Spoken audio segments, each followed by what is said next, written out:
We now turn to the great benevolent sage of heaven, the Jade Emperor of the most venerable Diva, who was sitting in his cloud palace in the treasure hall of the magic mists. Divine officials, civil and military, were just gathering for morning court, when suddenly the Dragon King of the Eastern Sea was announced. He was shown in, and when he had paid his respects, a fairy boy who was with him presented a document which the Jade Emperor began to read. From the lowly water region of the Eastern Ocean, this small dragon subject humbly informs the wise Lord of Heaven, the most eminent high god and ruler, that a bogus immortal, a monkey born of the Fruit Flower Mountain and resident of the Water Curtain Cave, has recently abused your small dragon, gaining a seat in his water home by force. He demanded a weapon, employed power and intimidation. He asked for martial attire, unleashing violence and threats. He terrorized my water kinsmen and scattered turtles and tortoises. The dragon of the southern sea trembled. The dragon of the western ocean was filled with horror. The dragon of the northern ocean drew back his head to surrender. Your subject here flexed his body to do obeisance. We presented him with the divine treasure of an iron rod and the gold cap of phoenix plumes, giving him also a coat of chain mail and cloud-walking shoes. We sent him off courteously. But even then he was bent on displaying his martial prowess and magical powers, and all he could say was, "Sorry to have bothered you." We are indeed no match for him, nor are we able to subdue him. Your subject therefore presents this petition and humbly begs for imperial justice. We earnestly beseech you to dispatch the heavenly host and capture this monster, so that tranquility may be restored to the oceans and prosperity to the lower region. Having read this document, the Jade Emperor said, "The Dragon King is to return to his ocean, and I will send officers to arrest this criminal." After he had left, the first judge of the dead was announced. With him was a fairy girl who presented a petition, which the Jade Emperor also began to read. The region of darkness is the nether region proper to earth. As heaven is for gods and earth for ghosts, so life and death proceed in cyclic succession. Fowls are born and animals die, male and female they multiply. Births and transformations, such is the order of nature and cannot be changed. But it now appears that a certain heaven-born monkey from the Water Curtain Cave in the Fruit Flower Mountain, who practices evil and violence, resists our proper summons. Exercising magic powers, he utterly defeated the ghostly messengers of ninefold darkness. Exploiting brute force, he terrorized the 10 judges of the dead. He caused great confusion in the palace of darkness. He took by force the record of names, so that the category of monkey is now beyond control. An inordinately long life is given to the simian family. The wheel of transmigration is stopped, for birth and death are eliminated in each kind of monkey. Your poor monk therefore risks offending your heavenly authority in presenting this petition. This document was also read by the Jade Emperor, and when he finished, he said, "The first judge of the dead can return to the underworld, and I will send officers to deal with this pest." He then turned to his fairy ministers and said, "Which of you deities will go down and deal with this monster?"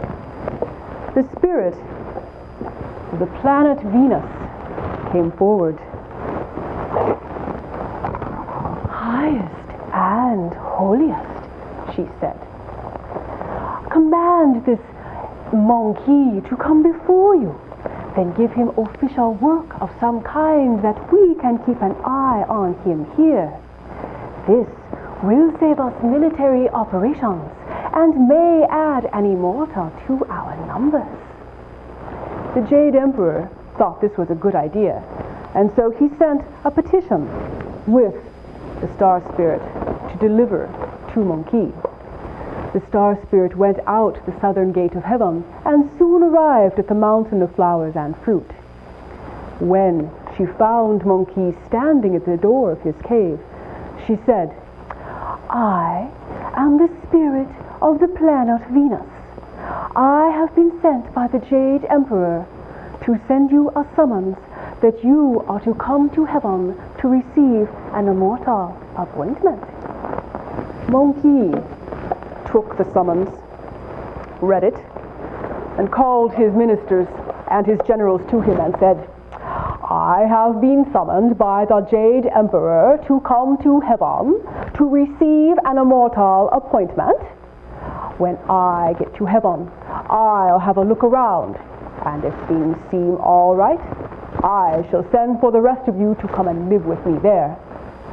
The four generals agreed and bowed to their king. The star spirit then left the mountain of flowers and fruit with Monkey. So the star spirit left the depths of the cave with a handsome monkey king. But cloud walking, you see, is no common magic. Its speed is tremendous. Soon the star spirit was left far behind, and Monkey was first to arrive at the southern gate of heaven. As he descended his cloud, he found his path barred with swords, lances, spears, and halberds. If I have been invited here, said Monkey, how is it that my path is barred? About at that point, the spirit of the planet Venus came forward. Let the great king calm down.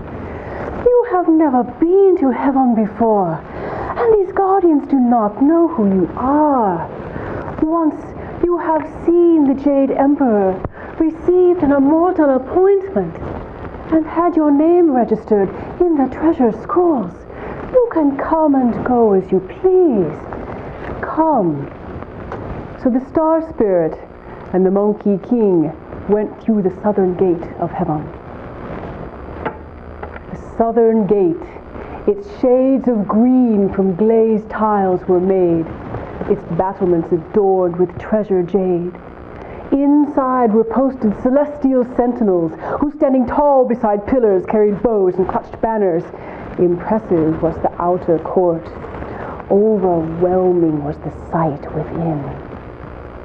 Inside the inner court were several huge pillars, coiled round with gold dragons that gleamed in the sun. There were, moreover, a few covered bridges, over which phoenixes soared with their five-colored plume. Brilliant mist shimmered in the light of the day, green fog descending, obscuring the stars. There were 33 mansions and 72 treasure halls. There were flowers unfaded in 1,000 millennia. There were grasses growing green for 10,000 years in this treasure hall of the magic mists. Phoenixes danced atop scarlet doors. There were covered bridges and winding corridors, displaying everywhere open-work carvings most elegant. There was, high above, a dome, large and brilliant, shaped like a gourd of purple gold, below which guardian goddesses hung out their fans, and jade maidens lifted their immortal veils. Such a place on earth could never be seen. The jade rabbit paused by the platform to adore the king. The golden crow flew overhead to worship the sage. Blessed was the monkey king to have come to this place. The star spirit, when they reached the Jade Emperor's throne, bowed deeply, but Monkey stood erect, showing no sign of respect. The star spirit then said, Your Majesty, the pernicious immortal has arrived. The Jade Emperor looked at Monkey and said, You are to serve me as Pima Wen of my imperial stables. So Monkey was taken to the stables, where there were 10,000 celestial horses, consorts of dragons and purple swallows, Yow and yows and flying yellows, chestnuts and faster than arrows, leaping lights and vaulting shadows, wind chasers and distance breakers, dragon-like piebalds and tiger-like pintos, and forganas from the four quarters, who neigh like the wind and gallop like thunder, who ride upon mist and mount the clouds. Such fine horses are these, without rival in 1,000 miles. Monkey met the groom who washed the horses, the stewards who fed the horses, and the supervisor who managed the stables. After 1 or 2 weeks, Monkey went up to the supervisor and said, "What sort of appointment is P. Ma Wen?" "Ha," said the supervisor, "your appointment is too low to be classed.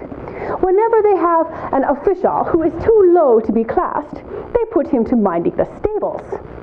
If you do a good job, they'll give you a pat on the head. There's no salary. But if any harm should come to any of these horses, you will have to pay for damages." "Why, on the mountain of flowers and fruit, I was king," said Monkey. "How dare the Jade Emperor put me to looking after his horses?" So he rushed back to the mountain of flowers and fruit. He was greeted there by tens of thousands of monkeys, who, after kowtowing to their leader, prepared a great banquet. That night, at the banquet, one of the young monkeys came up and asked his king, "What sort of an appointment did the Jade Emperor of Heaven give you?" Monkey said, "I was made P. Ma Wen of the Imperial Stables, which is a title too low to be classed. When I found that out, I gave up the job at once." Upon hearing this, 2 demon kings came forward and said, "Great king, why should you be put to looking after horses? With magic powers like yours, you should have a title like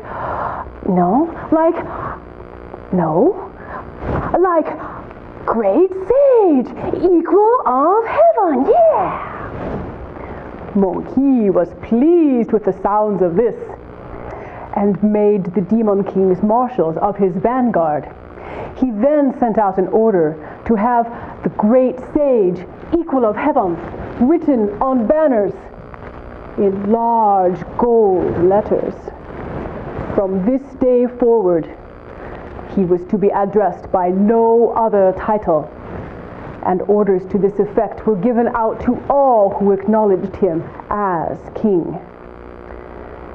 The next day, the master of the stables appeared before the Jade Emperor to announce that the new groom had quit his job and returned to Earth.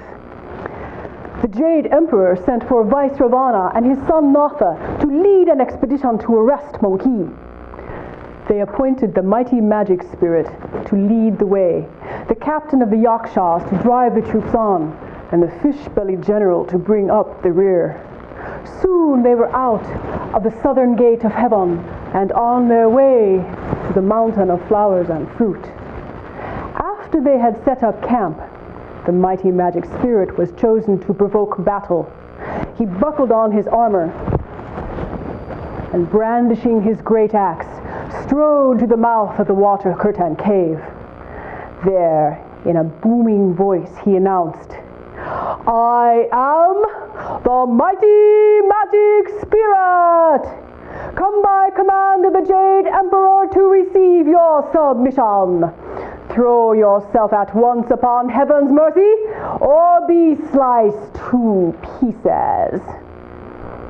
Upon hearing this, Monkey put on his golden corselet, his cloud-stepping shoes, and his phoenix plume hat, and with his staff in his hand, led his followers into battle. His shirt of gold mail was brilliant and bright. The golden cap on his head glistened in the light, and his staff His hand was the staff, the golden hooped rod, which well became the cloud-stepping shoes on his feet. His eyes glowered strangely like two burning stars. Hanging past his shoulders were two ears forked and hard. His remarkable body knew many ways of change, and his voice resounded like bells and chimes. "Scurvy deity," said Monkey, "if I were to strike you dead with my staff, you could not carry my message. Go and tell the Jade Emperor what is written upon that banner. Tell the Jade Emperor that if he will acknowledge my title of Great Sage Equal of Heaven, I shall leave him alone. But if he does not, I shall come and strike such a blow at his palace as will tumble him from his dragon couch." The mighty magic spirit swung his great axe at Monkey's head, and Monkey met the blow with his staff. The two of them, meeting suddenly, did not yet know their strength or weakness, but axe and rod clashed left and right. One concealed powers most wondrous, the other vaunted openly his vigor and might. They used magic. They spread up their hands, spraying mist and sand. The celestial warrior soon had his way, but Monkey's power of change knew no bounds. The cudgel seemed as a dragon dancing in water. The axe arrived as a phoenix slicing through flowers. The mighty magic spirit, though his name was well known in prowess, truly could not match the other one. The great sage, whirling nimbly his iron staff, could numb the whole body with one blow on the head. Then, at last, the mighty magic spirit could withstand no longer and was forced to run for his life. Natha, who had been watching this battle, buckled on his armor and strode out to the field of combat. "I am Natha," he said, "third son to Vice Ravana. I have been sent by the Jade Emperor to receive your submission." roared Monkey. "For the moment I shall spare your young life, provided that first you look at what is written upon that banner. Go and tell your Jade Emperor that if he will give me the title of Great Sage Equal of Heaven, I shall submit of my own accord. But if he does not, I shall come and strike down his treasure ball of the magic mists." "Why, how dare you lay claim to such a title?" roared Natha. "Change," he commanded, and at once Natha became a deity with 3 heads and 6 arms. Well, Monkey looked at this, and he too changed into a deity with 3 heads and 6 arms. Natha changed his weapon from 1 into 6, so that each of his 6 hands had 1 weapon. Well, Monkey, not to be outdone, changed his cudgel into 3 cudgels, bearing each with 2 hands. The battle that ensued shook the earth and rattled the hills.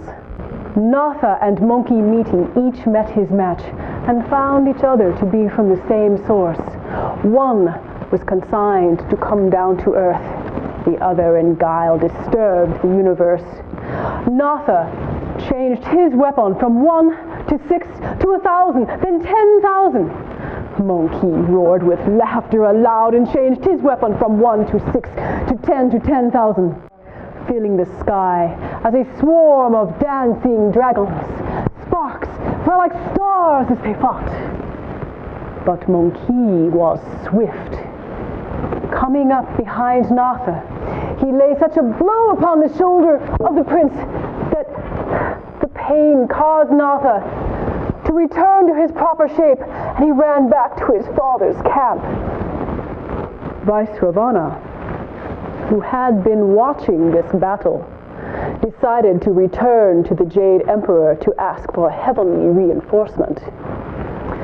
The Jade Emperor after the situation was explained to him, said, "I cannot believe you are having such difficulty with this monkey. Take the entire army and slay him at once."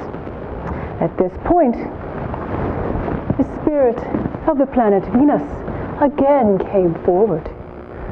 "Highest and holiest," she said, "this could mean a long and exhausting campaign. Say that you are willing to acknowledge this title of Great Sage, Equal of Heaven. There could be no harm in his having a nominal title without duties or salary. Then he could live on celestial ground, cease his mad tricks, and the universe would have a chance to settle down quietly." The Jade Emperor agreed to this and sent the star spirit to heaven with a conveyance of peace offerings. She left again at the southern gate of heaven and soon arrived at the mountain of flowers and fruit.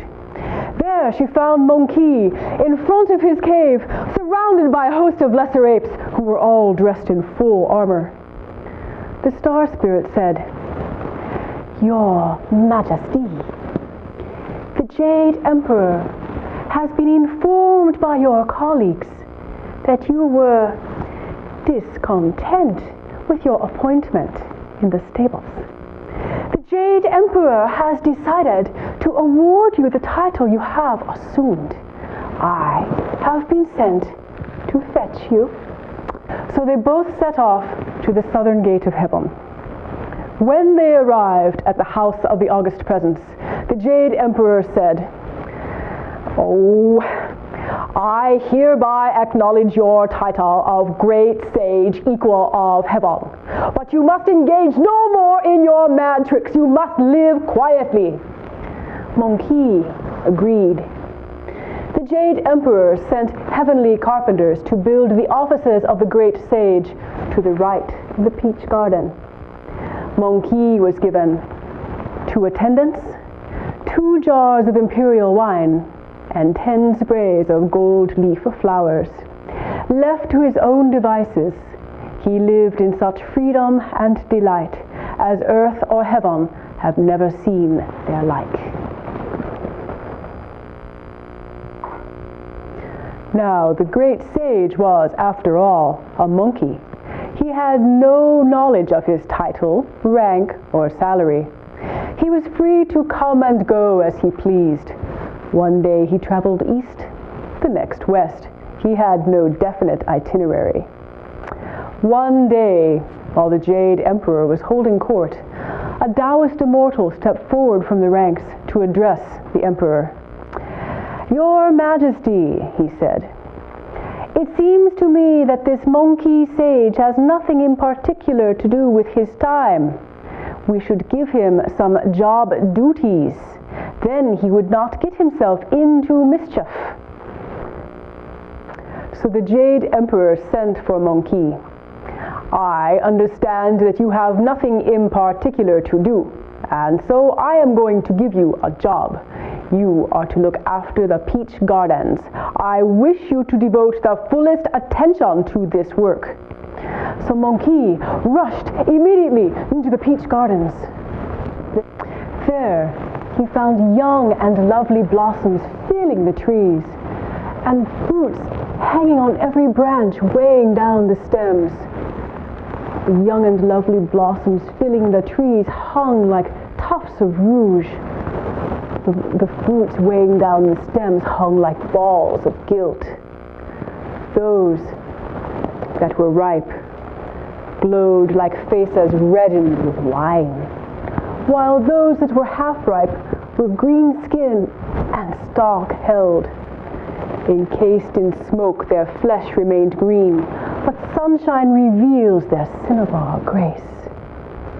Monkey viewed this scene for the longest time, and then asked one of the local gardener deities how many trees there were in this peach garden. "Oh, well, there are in this peach garden 3,600 trees. In the near part of the garden are 1,200 trees with inconspicuous flowers and small fruit. They ripen once in 3,000 years. Whoever eats these fruits never grows old. Now, in the middle of the garden are 1,200 trees. These trees have double blossoms and sweet fruit. They ripen once in 6,000 years. Whoever eats these fruits becomes a fairy, all wise. And on the far side of the garden are 1,200 trees. These trees have fruits with purple markings and pale yellow stones.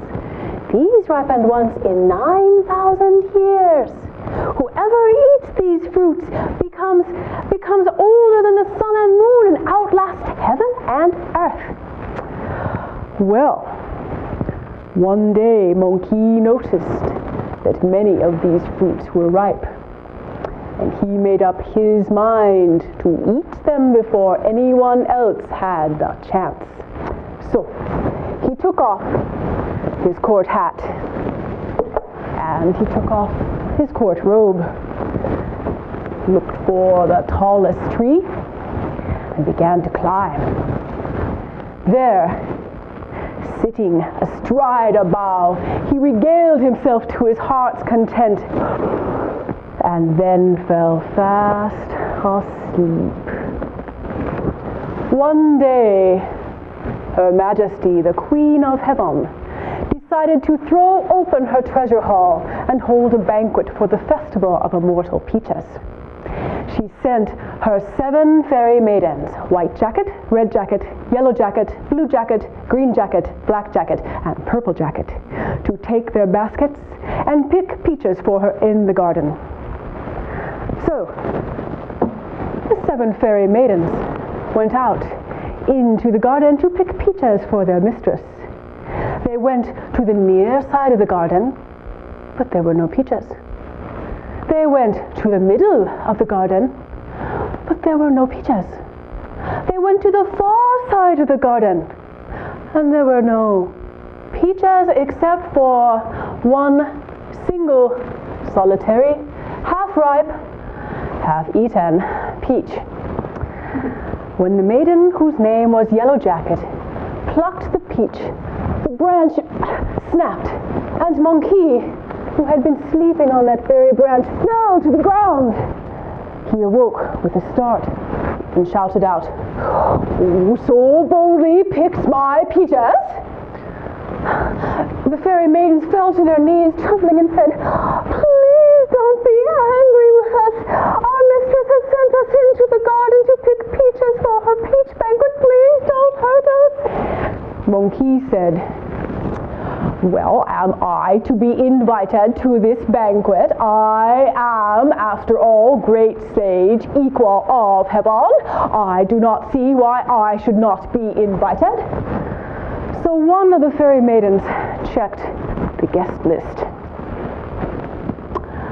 "Well," she said, "the Buddha of the Western Heaven will be there, and the Bodhisattvas, the saviors of weak souls, the Lohans, destroyers of passions, and Guan Yin, goddess of mercy.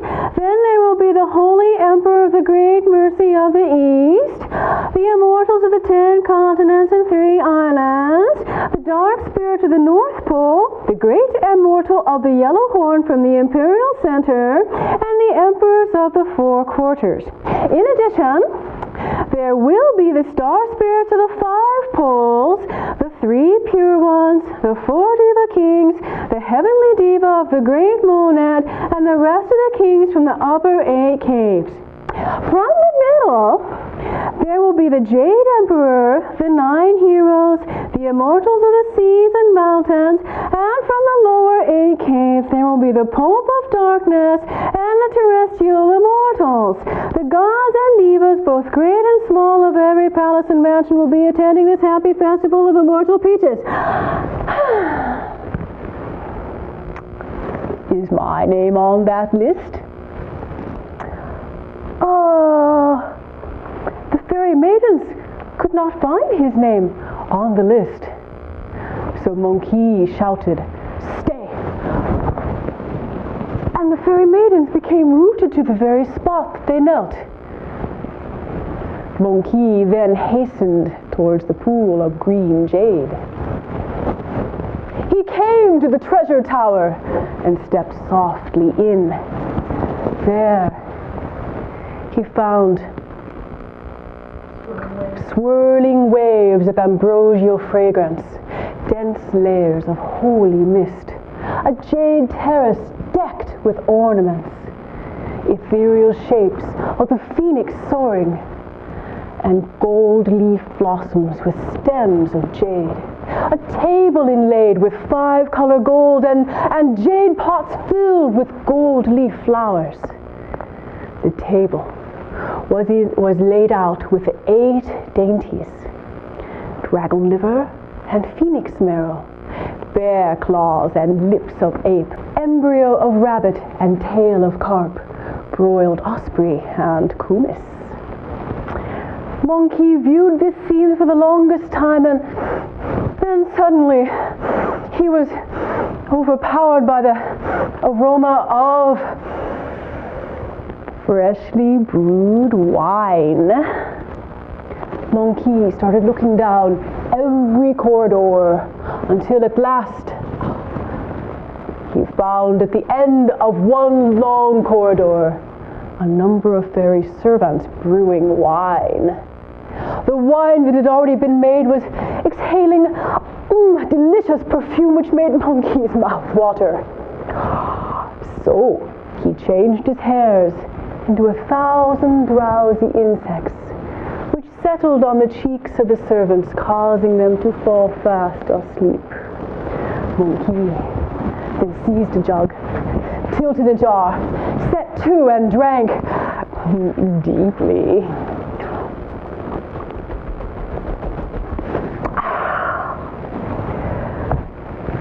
After he had been drinking for quite some time, Monkey said to himself, "Ooh, the guests will soon be arriving, and I shall get into trouble.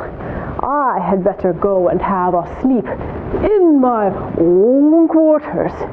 So, staggering and blundering along, he soon lost his way and arrived at the Tushita Palace.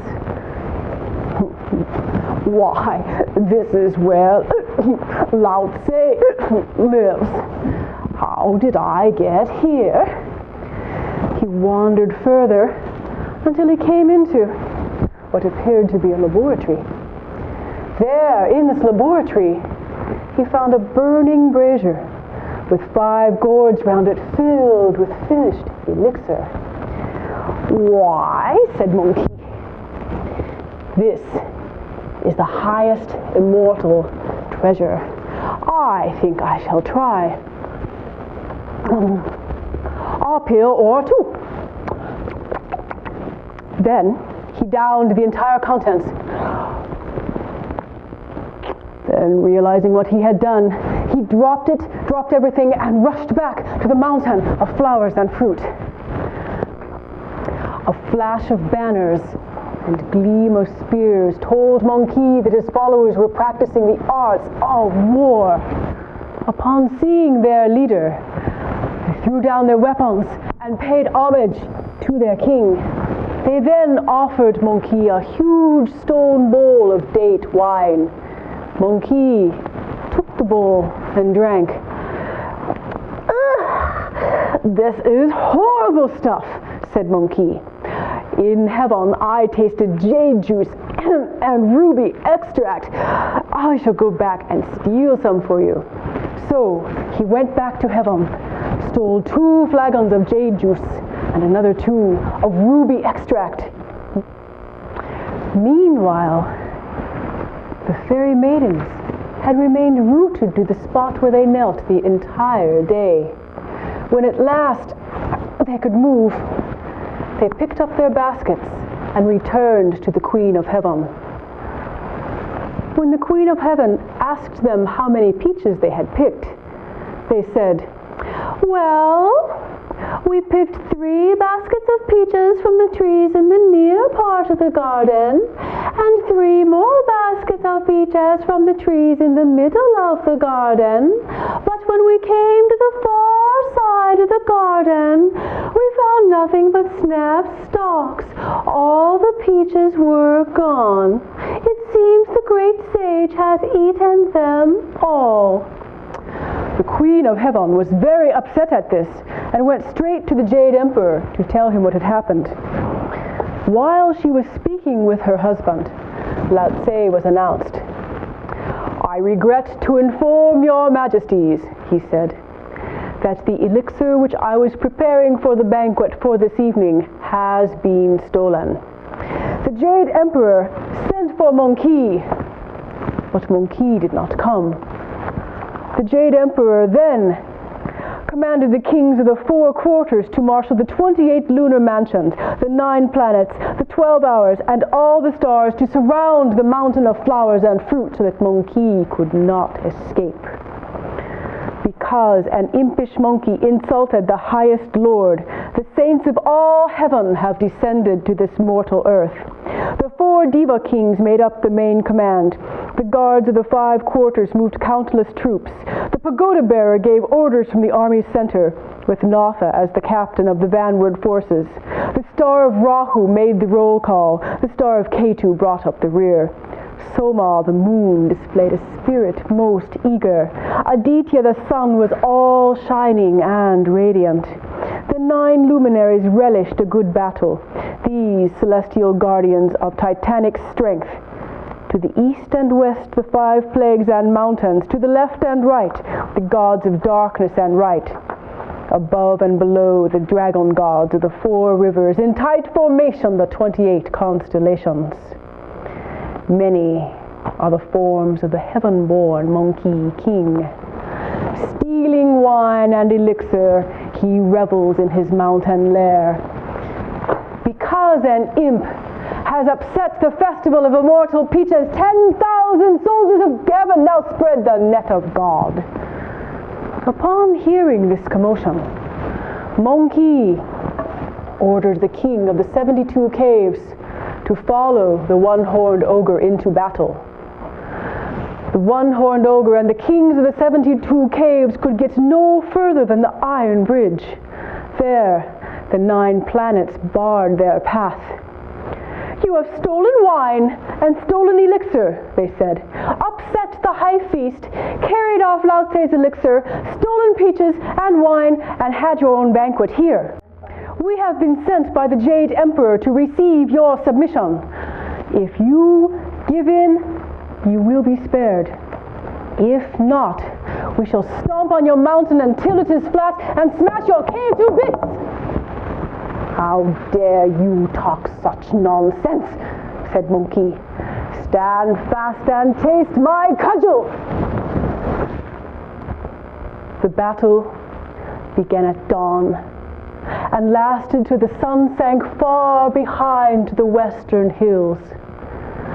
The one-horned ogre and the kings of the 72 caves were defeated and captured. Only the 4 generals and the monkeys escaped. Monkey, all alone, cudgel in hand, fought back the Deva kings, warring with them halfway up the sky. At last, he changed his hairs into 1,000 monkeys, who, all armed with cudgels, fought back the 4 Deva kings. Then, victorious, Monkey withdrew the hairs and returned to the mountain of flowers and fruit. At the Iron Bridge, he was met by the 4 generals and all the monkeys, who were both crying and laughing. "Why do you both cry and laugh?" said Monkey. "We cry," said the monkeys, "because the kings of the 72 caves and the one-horned ogre were defeated and captured. We laugh with joy because you have returned to us victorious and unharmed." Monkey then said, "There is always victory in defeat, and defeat in victory. To take 10,000 costs 3,000. Tonight we shall husband our strength and gather our forces, for tomorrow we shall avenge our captured. The monkeys all drank a bowl of date wine and went quietly to sleep. After the retreat of the 4 kings, the celestial warriors told of their deeds. They set up camp, rewarded the meritorious, and prepared for the battle which was to begin at dawn.